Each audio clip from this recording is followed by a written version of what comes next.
ఈ వీడియోలో మనం లెక్క పెట్టడం మరియు సంఖ్యా పరిచయం గురించి తెలుసుకుందాం. ఆకారాలు, కొలత గణితంలోనే వస్తాయి. అయినా కూడా గణితం అనగానే మన మనసులోకి వచ్చేది సంఖ్యలు కదా! కాబట్టి సంఖ్యల యొక్క మొదటి దశ లెక్క పెట్టడం.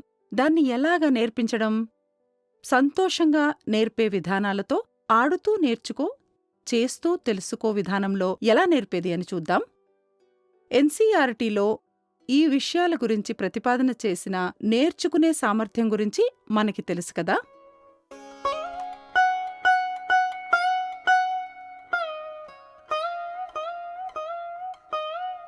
లెక్క పెట్టడం యొక్క మొదటి దశ వస్తువులు ఉండడం మరియు లేకపోవడం. లెక్క పెట్టాలంటే అక్కడ ఏదో ఉండాలి కదా. అది లేకపోవడం అంటే ఇది ముఖ్యంగా సున్నా అనే ఆలోచన యొక్క చాలా మొదటి దశ. అంటే గణితంలో సున్నా యొక్క భావన అర్థం చేసుకోవడానికి కొద్దిగా కష్టమని మనం అనుకుంటాము. ఎందుకంటే అది అమూర్తమైన భావన.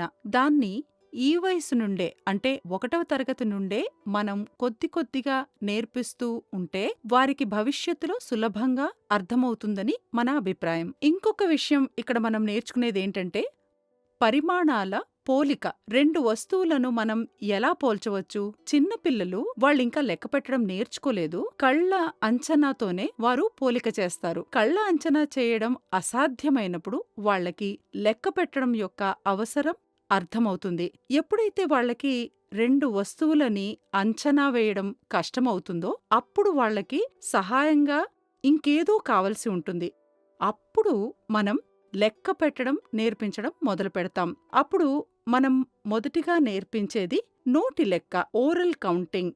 అంటే ఓరల్ నంబర్ నేమ్స్ అంటే బట్టి పట్టి వరసగా సీక్వెన్షియల్గా సంఖ్యలని లెక్క పెట్టడం పిల్లలు నేర్చుకుంటారు.